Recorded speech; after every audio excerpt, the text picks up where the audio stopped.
put it on pause, listen to the OJ song Money, and then look at what lines stand out to me, and then take some time and write your own version of it and kind of think about how does this play out in my life.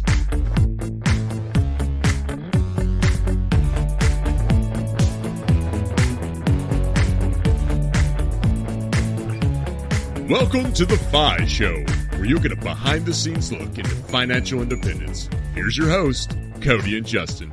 Hello, everybody out there, and welcome back to another episode of The FI Show. Before we catch up with what I'm doing, let's see what Cody's been up to. Yeah, so I had a pretty exciting weekend. Well, exciting in two ways, exciting in an adventurous way, and an exciting in I had to do a lot of last-minute work way. So the adventurous, fun part of my weekend was going up to Killington, and it was just phenomenal conditions. Killington is probably my favorite mountain in the Northeast, so that was a ton of fun. But on Saturday, I actually had to go install like 10 sets of blinds, had to do some extra repair work on the house that the tenant is moving into that I mentioned this past episode. They just moved in yesterday on Monday, February 1st, so I had to just kind of get all this last-minute stuff buckled up, and I thought it was going to be like maybe 2 or 3 hours, and it ended up being like a 5 or 6 hour ordeal on Saturday morning, so little more adventurous than I would like to in the real estate arena this past weekend, but snowboarding was fun as always. Justin, what were you up to this past weekend or week? Yeah, so this past weekend, definitely no snow down here. It got up to 80 on Saturday, so it's just definitely different being down here in Texas in January. But I'm a big fan of it. Do miss the skiing, but we'll do some traveling soon to get up there and get some skiing. But for me, we just kind of laid low because unfortunately I did get the coronavirus. So been laying low this weekend and just trying to get over that. Lost smell, had some body aches and stuff, but luckily no breathing issues. So all in all, I feel very lucky that it's not worse than it is. So yeah, that's my weekend. Oh, and I did try my hand though at some homemade pizza dough and all. So big shout out to Brent from the Food Truck CEO on Twitter. He's got an awesome food truck up in Ohio. I think it's called Farm Fired Pizzas. You want to check that out if you're in Ohio, but big shout out to Brent for helping me make those pizzas. Well, that sounds super yummy, Justin. I am curious to try out the pizzas whenever I can venture down to Austin when you don't have the Rona and when flights feel a little bit safer again. But let's take a complete pivot. I'm just going to ask you a question because I know for me, I use this as a tool, whether it's like working out or, trying to get stuff done. How does music kind of play into your everyday life? Like, can you think of a couple scenarios, whether it's like working out, you're listening to heavy metal or, you're listening to classical music when you're trying to get stuff done. Do you use music as a tool like that at all? Oh, absolutely. I mean, for getting things done, I generally have to go with something that doesn't have lyrics, like classical kind of music that is just instruments, or else I'll get a little too distracted. But for working out, you got to step it up a few notches, get the adrenaline going. So we get some like Kill Switch Engage, 5-Finger Death Punch, all that good stuff. There's even some awesome like songs you wouldn't think of, like songs like Thunder Rolls by Garth Brooks, a country song where there's people like, I think it's All That Remains and some other bands who do these crazy like rock covers of it. So you still get to listen to some songs that maybe you really know the lyrics too well, but they just crank it up a notch, get you pumped up for a workout.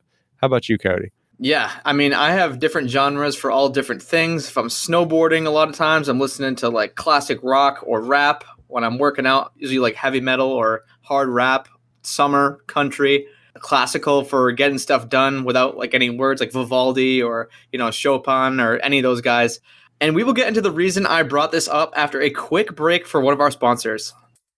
Super excited to share one of my secret weapons for learning new things and getting ahead, and this is Blinkist. So basically, Blinkist is an app. It works on your phone, your tablet, on your desktop, and what it does is it takes books and it gets all of the need-to-know information out of the book. So literally condenses an entire book down, and in just 15 minutes and hits on the most important stuff. And I love to use Blinkist because I get recommendations for books all the time. I'm an avid podcast listener. I'm always talking to smart people who are reading tons of books. I get these recommendations, but I just don't have the time to read all the books from cover to cover. So this is all to say that with Blinkist, you got unlimited access to read or listen to a massive library of condensed nonfiction books, all the books you want, all for one low price. Right now, for a limited time, Blinkist has a special offer just for the FI Show audience. Go to Blinkist.com/FI Show and try it free for 7 days and save 25% off your new subscription. That's Blinkist, Blinkist, Blinkist.com/FI Show to start your free 7-day trial. And you'll also save 25% off, but only when you sign up at Blinkist.com/FI Show. And Justin, you already know the why to this, but why did I bring up using music as a tool? And that is because we have Marlys Woods on from Get in Tune Music Therapy. Basically, Marlys has been doing this for 8 years. She started her own business doing music therapy. So teaching people how to convey emotions, how to, level themselves up using music as a tool, which is super cool. Something that I was not familiar with at all. She just shed light on so many things that, I kind of, like we were just talking about, Justin, we kind of use music as a tool, but not because we know any science behind it. It's just like, it feels right, listen to that certain song when you're doing that certain something. But Marlys kind of gives us some direction, how you can use music to, handle your emotions with money, take yourself to the next productivity level. Super interesting episode, and she has a really cool business. So if you want to get the full show notes and all the links for this episode, you can do so at thefishow.com/Marlys. That's Marlys. And without further ado, take it away, Marlys. So I've always been someone that's like super frugal, except on my traveling. And then I was talking to a girl I met about a year and a half now ago, and she was like, yeah, we are almost financially independent. We follow this guy named Mr. Money Mustache and go curry cracker. And I was like, what are you talking about? And she's like, yeah, we do it so that we can just travel whenever we want. And I was just like, all right, what? This is like my language you're speaking right now. And so I started reading Mr. Money Mustache's blogs, and that was where I started. And so that was probably like last August or May, sometime in there. And then in January, we moved to Denver, and I was just walking around the neighborhood every day. And I heard your guys' podcast. I was looking for a podcast, and that was really where I jumped in. Now I've started reading different books and following different other podcasts as well. But that's been my journey. So you've kind of been on, your more personal journey with financial independence for like a year and a half, and you're consuming a ton of information. Walk us through kind of this last year and a half, some of those changes you've made, like the different stages maybe you've went through as you've been on this journey. Oh, yeah. So I lived in Southern California with 2 roommates. I was in a long distance relationship. I ran my own business, but there was never like looking at my budget. It was like, oh, you can normally pay the bills. You'll pay the bills. Like, it's fine. Going out, like drinking and, just living. I'm 30, so living my late 20s life.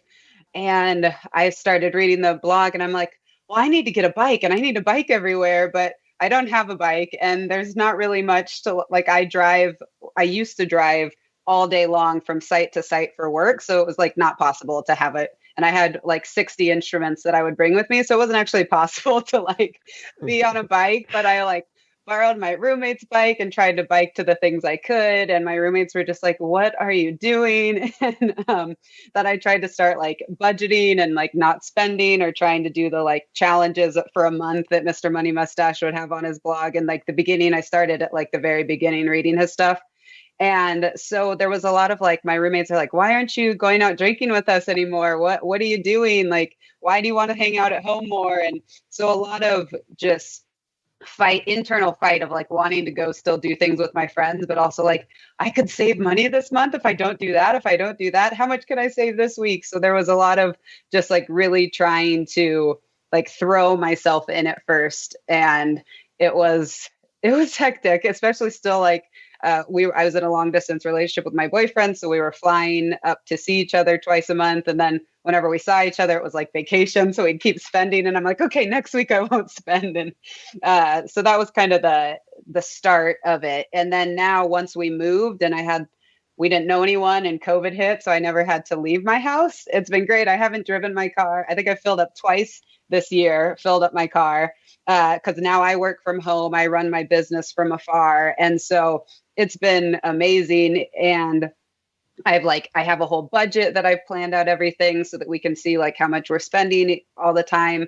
And that was never anything I did. We've paid off like 12,000 in loans or just credit card debt that we had so far this year and that's with my business taking like a 70% cut during COVID. So it's like the things I've learned from Fi has definitely helped me to adjust to all that's going on and to live a lot even more frugal than I was. It used to be like I just never spent, like I never bought clothes or I never like bought lavish things, but I just like experiences. And now it's like, okay, we can do one experience a month and like one restaurant testing in Denver a month. So I'd say it's flipped a lot the way I spent my money before and to now. So I definitely want to kind of tie this part of the journey into what we're going to talk about for the rest of the episode. But you've been an entrepreneur for, I think it's 8 something years now. And I would love to just talk about your business, how you got started with that, because it's definitely a niche that I personally haven't really heard about before. And we definitely haven't had on the podcast. Yeah. Yeah. So I'm a music therapist for everyone that's listening. And I was kind of the typical teenager. I loved singing. I was going to be a famous singer one day. And I went to school for it and then realized like, this is hard. And there's lots of people that are good. Like, are there any other options? And my school had music therapy. My friend was it. And I was like, I'm sorry, what is this? Is this a joke? This can't be a real job. And so I like fell in love with it because music was my passion. It was my way of expression. And I got to learn basically how do you pair like what you know as a musician with the psychology side and pair the two together and to help people. So music therapists work anywhere from like developmentally disabled kids to in the NICU to people with traumatic brain injuries. That's probably where people would have heard music therapy the most. Is there was a government lady who had a traumatic brain injury, lost her ability to speak. And through music therapy, she was taught how to re-speak again, because singing and language and speaking are 2 different parts of the brain. So you're able to teach them to sing, slow down their singing into speech cadences. And so she was able to retrain her brain to be able to speak again. So that's where we're like most known for. So I started on that journey and at my internship. So we have to do our 4 years as an undergrad. There's also master's level training that you can do, but 4 years as an undergrad. And then we have 1,000+ hour internship, and mine was working in addiction. So that's how I got started with that. We had one thing that was in addiction. Everything else was in other stuff. And I was just like in love. I was like, these people are like animated and like high, lack of a better word, high functioning. Like they can talk back. They feel like a normal person I'm talking to. And I just like fell in love with it. And both my parents, like I said, were entrepreneurs themselves. They always worked for a company, but it was all often commission based, and they still like set up their own life. So I, from the beginning, was like, I'm going to be a business owner so that I can travel whenever I want. That was literally what I said to my professors. And they're like, you're doing a service-based profession that doesn't really like work very well. And I was like, I'm doing it. It's going to happen. And the internship I went to was for that music therapist had a business private practice model. So that's always been my goal. It's always been to work as little as I can and travel as much as I can. So FI again came right into my love. And so I kind of fell along the journey, meaning that like, I didn't know much about business. That wasn't my degree. I had my dad who would tell me things and my mom that would tell me things. And it was just kind of finding my way. Luckily, I didn't have a lot of overhead because it was just me going into facilities, getting them to contract me. And that's how it's been. And now it's grown into this where I have other people that work for me, and they are board certified music therapists as well. They go into treatment centers and we teach people, how do you use music actively in your recovery? How do you take that like love that we all have, for 99% of us have for music, and actually have it to help us through our recovery? Most of us use music in this very actually isolating way of like, I throw my headphones on, I listen to this song over and over again. I like have this connection with the song because it's what I'm going through. And if I'm healthy, I move past that. If I'm not healthy, I embody that and I almost kind of take on that that's who I am. And so it leaves me stuck in that place. And so we teach people like that love that you have, like, okay, this is your song. This is what you're going through. Now let's like rewrite that to be your own story. Or now let's take that and go share it with your therapist and tell them like, hey, this is what I'm going through. This is, or your wife or your husband or your kids, and using it as a tool to actually communicate and open up with others. And so you don't have to be a musician to be in our groups. You literally have to be able to hit things. That's it. And most of us can hit things.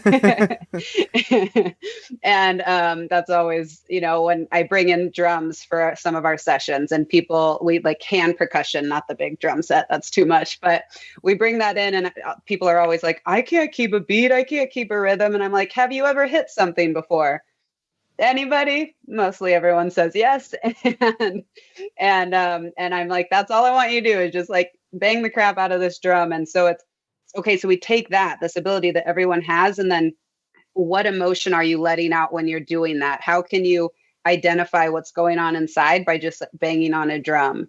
And so we just take those aspects of music, of like creating music, of writing your own pieces of music, of using music with meditation or even music with art to put a voice to what's going on inside and put words to what's going on inside, so you can then take that to go get help from whoever, or just to know for yourself and be able to make decisions to move forward.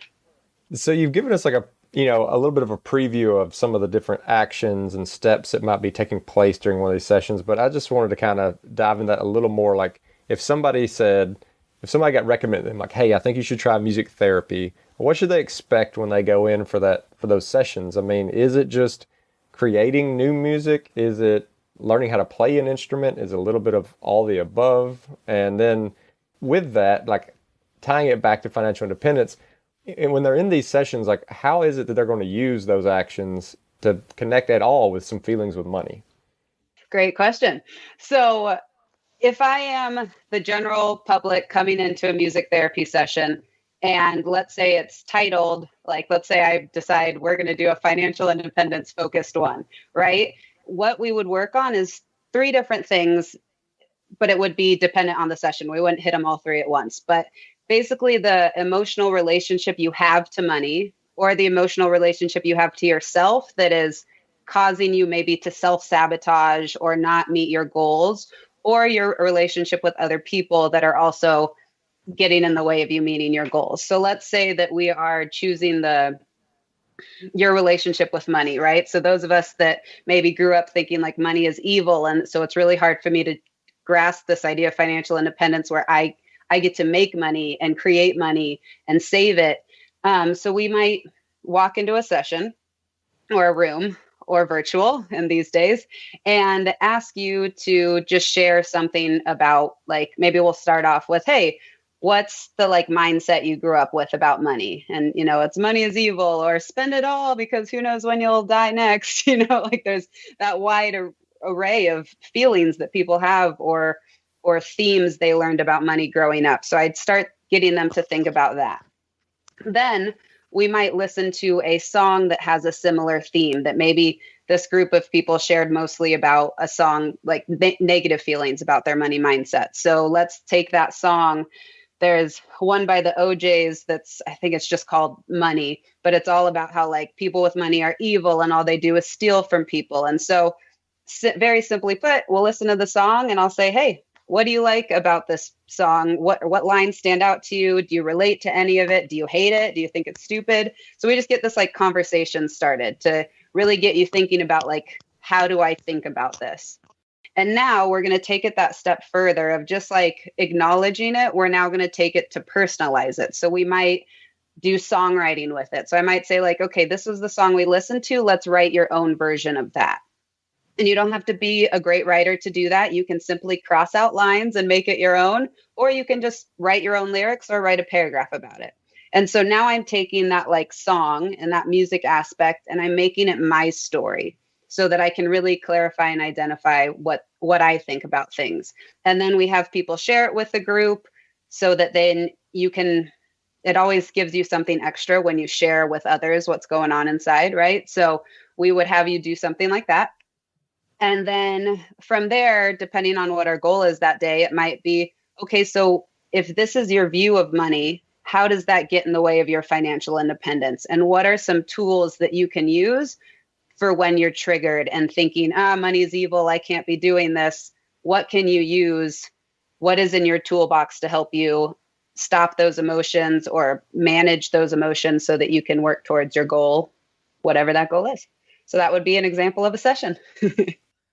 And obviously we like to get tactical, and you said, Marlys, you listen to the show, and so we want to give listeners stuff that they can kind of take home and at least experiment a bit with themselves. And I'm sure that people would be interested in hearing some tips and tricks that they could maybe use with music they like, or things that they can use regarding music that relates to productivity or financial independence or any of those things. Are there any like easy tips and tricks? Like maybe it's listening to a song that you really deeply connect with on repeat, or maybe it's going for a walk and listening to a certain type of genre of music, like something that will empower you. I honestly have no idea. I'm just kind of grasping for straws here because I don't know anything about music therapy, but I'm hoping you can kind of share a few actionable tips with the listeners.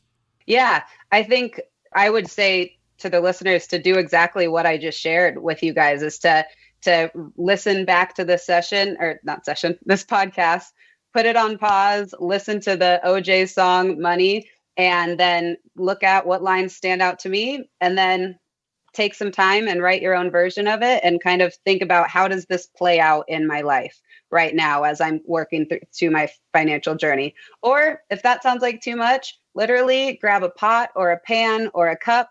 And when you are feeling really angsty and want to go out and spend money on getting a drink with friends, or, buying that shirt or those clothing that you wanted for those shoes that you've wanted for the last 2 years, right? Get out something that you can just bang the crap out of, let that emotion and that energy out onto that drum. And you can notice that emotion will subside.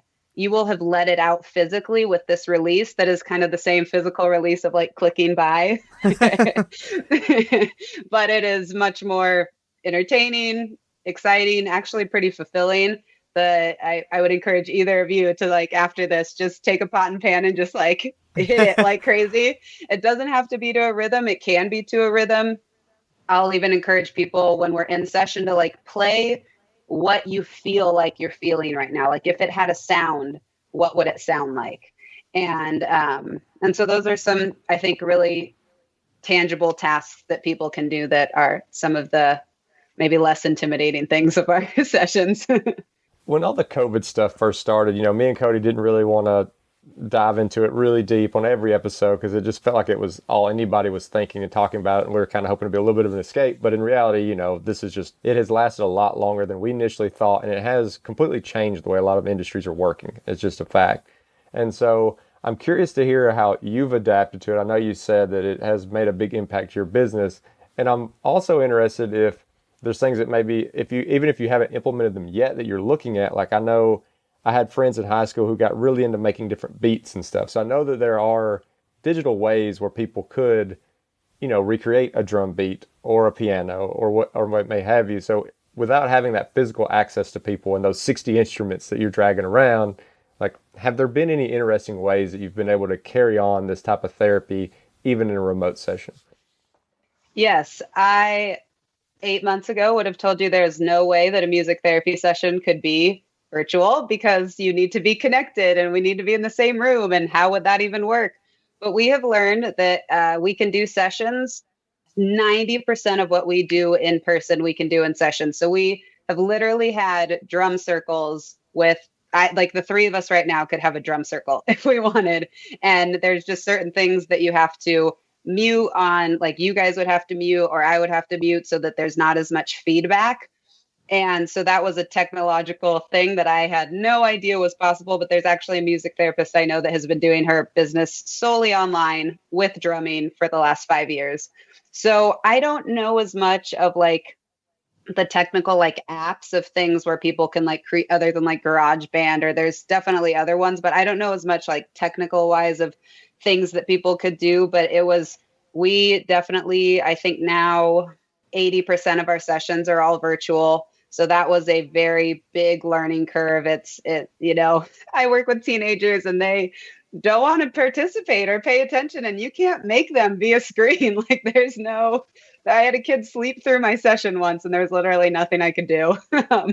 So you can only tell them to wake up for so many times before it doesn't work. So that has been a lot of how we've shifted, or we've taken a lot of things that I would just do with people in person, and we've created online products that people can buy so that you could go to our website and we have different things that you can buy where it would take you through a session that you can do at your own time without a music therapist leading you. And so if you're crazy busy because you have kids or just have a life, like you can do it in 5 minutes chunks periods, as opposed to having to be in a group for an hour with a music therapist or just individually with a music therapist. So I think a lot of what we've had to transition to is just putting everything online and seeing how that's going to go. So I want to dig into the business part of this for a little bit, because I'm super interested in entrepreneurship, as you've probably heard before and as all of our listeners know. And so how are we, like, I know you started this back 8 years ago. You just mentioned that you're 30 now, so you're 22 years old with this business. How are you sourcing clients? Like, could we just talk a little bit about building this business up until you have like a client roster that's actually providing you with an income? So I had to work as a subcontractor for part of it so that I could pay my bills as well, but it was all networking, going to, which is still what I do to this day. I go to different addiction treatment center, mental health treatment center, therapist networking groups. And I go and I say, hey, my name's Marlys. I'm a music therapist. This is what we can offer your clients. And does anyone want to meet with me? And then very much of the like face-to-face, dry interviewing at different sites and trying to get them to hire me. And it worked. It was, I also was very blessed. There was a woman that decided to move from doing a private practice to working with a company. And so she kind of gave me leads at the beginning of, hey, these are places I used to work at. So I had that blessing in my experience, and then just really practicing my sales pitch and going from place to place, which is, I mean, how I've kept my business alive during COVID too. I think like I said, we lost about 70%. We're almost back, but everything is new. I haven't gotten any of my old facilities back. And it has just been simply going to networking meetings, putting my name out there, putting my face out there virtually. And that's how the getting client part started off. And then some facilities have started saying like, hey, oh, you've heard of Marlys? Like, she's our music therapist. She's great. Well, if you're interested, I get referrals every once in a while. That's not as big. I go to conferences for addiction treatment center facilities. Yeah, that was how the business part started. That's how I started getting clients, having a client roster list. And so you have one of these conversations. You have one of these conversations with like a director of a rehabilitation center, of a and they say, "Yep, we want to try you out." They say, "Yep, we want to try you out with some of the folks we have here." How does that work financially? How does that work financially, as far as who's paying for it at that point? Who's paying for it? Just walk us through the logistics. Do the people at the facility, do the people at the facility, do like budget that they can kind of use for whatever kind of therapy they want, whatever kind of therapy they want, or does it require the actual patients specifically asking for music therapy, and them being charged for it somehow, being charged for it somehow, or how does that work? They have a budget, but that is used in many different ways. So some people do it under what they just chunk together as groups that get paid for by insurance through the company. Some have a budget for specialty therapies to come in, and then some just say, we want this, and they find a way to make it work. The facilities are always the one paying for it, is not the client. I mean, technically the clients pay thousands of dollars to be there for a month, so they are technically also paying for it. And so it just depends on if these businesses turn a profit and can pay for it themselves or not. We are always a contracted service that they get. That is not the case for all music therapists, but like I don't know if I said this earlier, we are not big in addiction. Music therapy is not, it's not normal to be in addiction facilities. So there's no one that's like hiring a full-time music therapist. So it is all contract based. So we come once a week. For us, we've mostly found that they hire us to do group therapy, more bang for their buck. We haven't had facilities yet that will pay us to individually come and see clients, because that just costs more for them. And so it's set up on a contract base. We come in once or twice a week, depending on what they're looking for, and they pay for it. And how long do those contracts normally last? There's no ending date. So I had a facility that we were there for 7 years. It was my longest one. And then I've had places that have us there for like 4 months, and then something happens and they let you go. So that is one of the scary parts to being a contractor, is there's no security in it. You can put in your contract, like, give us a 30-day notice, but they don't care. They don't always follow that. Luckily, most places do, but that's not the case for some. And so it just really depends on the facility and the ethics of the facility. So you're a contract worker. You lost 70% of your income when COVID first hit. obviously you've got to have some money management skills, Marlys, and you have employees working under you. I'd love to kind of hear how you're kind of juggling all those things at once to make sure that you're not cash flow negative, just bleeding money with this business. Yeah, I'll be completely honest. I have a business coach, so I also have a lot of help in figuring out what steps to take in this huge transition that we've experienced. But I actually have subcontractors. I don't have any employees. And so when this hit, like the work they lost, sadly, they lost. And the best I could do was work to find more companies to hire us. And so one of my girls is almost all the way back up to what she started at. And a couple others, some haven't come back, some have found other work. It just is really depending on that. So it's been a lot of skimping on my end. It's paying myself barely anything or so that I can pay all the other bills.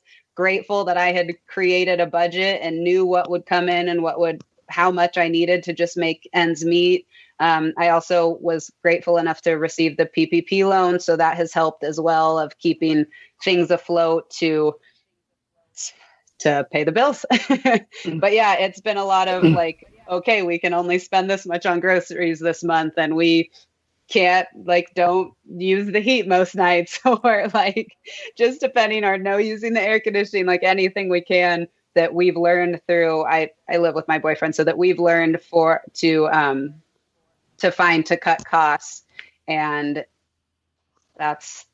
fire has definitely saved us, or the tools that you learn through fire has saved us through this for sure. So you've talked about how you source clients and your specialty with these rehabilitation centers, but let's say somebody's listening to the episode and they're interested in it. They're not in one of these rehabilitation centers.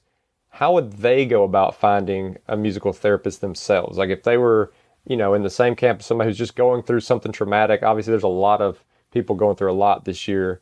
People are I would say this is one of the most stressful years ever, and they're just looking for an outlet like this. How would they source their own musical therapist? They could definitely start by going to getintunemusictherapy.com. And a lot of places, music therapy companies have started doing, we do a once a week drop-in session that anyone can come to. And it's just focused on very general mental health things like ways to use music to reduce your stress, or each week has a different topic. And it's kind of based on who's there, what the group's going through, but there's no commitment. It's only 40 minutes long. It's $15, which is a steal for most music therapy sessions. But you can also have an individual music therapy session that costs more around the prices of therapy, which can be anywhere from $90 to $150. Licensed therapists, I think you can charge $200. So it depends what you might find and where the company's located, what they charge. But you really want to look when you type in looking at music therapy, you want to make sure that the person is a board certified music therapist. That means they actually have the training. And you want to really look at what is it that their company offers. Because again, like I said, there's a lot of music therapy companies that are focused on dealing with people with developmental disabilities, that are focused on dealing with people that have traumatic brain injuries or that are NICUs, that are just in the baby. So their skill set isn't really the same as what my skill set is. I could not work in developmental disability anymore that. I would have to strong learning curve, but working in the realm of mental health and just kind of general public anxiety and things that we go through, that is something that is my skill set now. Right. So really encouraging the person to look at what does that music therapy company offer? And is this the right fit for me? And same with going to therapy. I also have my master's in marriage and family therapy. So I also know that world. And that was something we always really taught people, was that make sure that you interview the therapist or the music therapist that you're going to. And if it's not the right fit, there's someone else out there that will be the right fit for you. So I would encourage people to really look into who they're trying to hire if they have an interest in music therapy. But there's a lot of places, like I said, that are doing things that are more for the general public now, that are cheaper pricing than what we would charge a facility. And this might sound like a basic question, but it's kind of piggybacking off Justin here, is what types of things would you recommend someone go look into specifically music therapy for? Like, is it in tandem with regular therapy? Are there things that maybe something that's more traumatic, you should start with music therapy, then transition over to regular therapy once you're more comfortable talking about it? I just love to hear how someone from a mental standpoint can know when this is the right type of therapy to start looking into. For music therapy specifically, I like to say if you are someone that really struggles with putting words to what you're feeling, it is a great tool to start with. Because if I go to a therapist, and often when I would have clients and I was seeing them as a marriage and family therapist or as a counselor, we would get stuck when they couldn't just simply tell me what they wanted. And that can look an array of ways, right? That can look like super resistance and they're rude and they're deflecting all the time. Or that can look like that client just sitting there and just being quiet and having nothing to say because they themselves can't actually put words to what's going on. So music therapy is a great tool because for most of us, we can find what we're feeling in music. And I mean, music can inspire an emotion in you within 15 seconds of hearing it. And like you already automatically have some emotion that comes up for you. And so those are the type of people that I would say, go look for a music therapist first so that you can start to identify and express what you're feeling.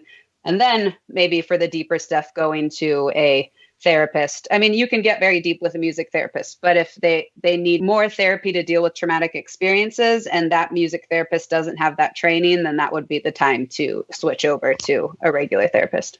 You mentioned you had your master's in like the marriage and family side of the house. And then I want to kind of tie that into what you just spoke about, which is people who maybe struggle to put their feelings into words. So let's say there's someone listening who wants to improve their ability to talk to their spouse about how they're feeling. Like maybe they're feeling, maybe they're having different emotions and they're struggling. They're just not a really verbal person. They're not really good at putting into words. But they want to have better communications with their loved ones, not just be able to express those feelings to a therapist, but in day-to-day relationships. Is there a way that where maybe couples do some kind of music therapy type things, practices together, like bring that into the household where, one of the spouses can let those feelings out if they're just not good at putting them into words?